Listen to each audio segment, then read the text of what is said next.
I'm doctor Sudha from Sudha hospital Hyderabad. మీరు ఎవరైనా urine leakage తోటి బాధపడుతున్నారా? అయితే ఖచ్చితంగా ఈ వీడియో చూడాలి. యూరిన్ లీకేజ్లో ఉండే వెరైటీస్ గురించి ఈ వీడియోలో తెలుసుకుందాము. నెక్స్ట్ వీడియోస్లో వాటికి ట్రీట్మెంట్స్ ఎలా ఉంటాయనేది కూడా చూద్దాం. So first of all, urinary leakage అంటే మనం వాష్రూమ్కి వెళ్ళకుండానే యూరిన్ లీక్ అయ్యే కండిషన్ని ఇన్కాంటినెన్స్ అంటాం. సో దీనిలో మెయిన్గా 2 రకాలు ఉంటాయండి. ఒకటి స్ట్రెస్ యూరినరీ ఇన్కాంటినెన్స్, రెండోది urge incontinence. So stress incontinence అంటే ఏంటంటే దగ్గినప్పుడు కానీ, నవ్వినప్పుడు కానీ, ఎగిరినప్పుడు కానీ, ఎక్సర్సైజెస్ చేసినప్పుడు కానీ, అంటే పొట్ట మీద ప్రెషర్ ఏర్పడ్డ కండిషన్స్లో వీళ్ళకి తెలియకుండానే యూరిన్ లీక్ అవ్వడం జరుగుతూ ఉంటుంది. దీన్ని స్ట్రెస్ ఇన్కాంటినెన్స్ అంటారు.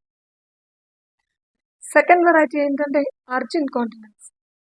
అంటే వీళ్ళకి యూరిన్కి వెళ్ళాలి అనే సెన్సేషన్ కలుగుతుంది అండ్ వీళ్ళు వాష్రూమ్కి వెళ్ళే లోపలే అది అర్జెంట్ అయ్యి వాష్రూమ్ లోపలికి ఎంటర్ అయ్యే ముందరే కొంత లీకేజ్ అవ్వడం జరుగుతూ ఉంటుంది.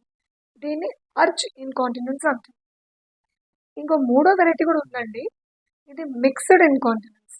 అంటే వీళ్ళకి ఏంటంటే ఇలా కాఫ్ చేసినప్పుడు, నవ్వినప్పుడు, దగ్గినప్పుడు ఇటువంటప్పుడు లీక్ అవుతూ ఉంటుంది. ప్లస్ అర్జెంట్ అయినప్పుడు వాష్రూమ్కి వెళ్ళే వరకు ఆగలేకపోవడం, ఈ మధ్యలోనే లీక్ అవ్వడం కూడా జరుగుతుంది. దీన్ని మిక్స్డ్ అంటాం.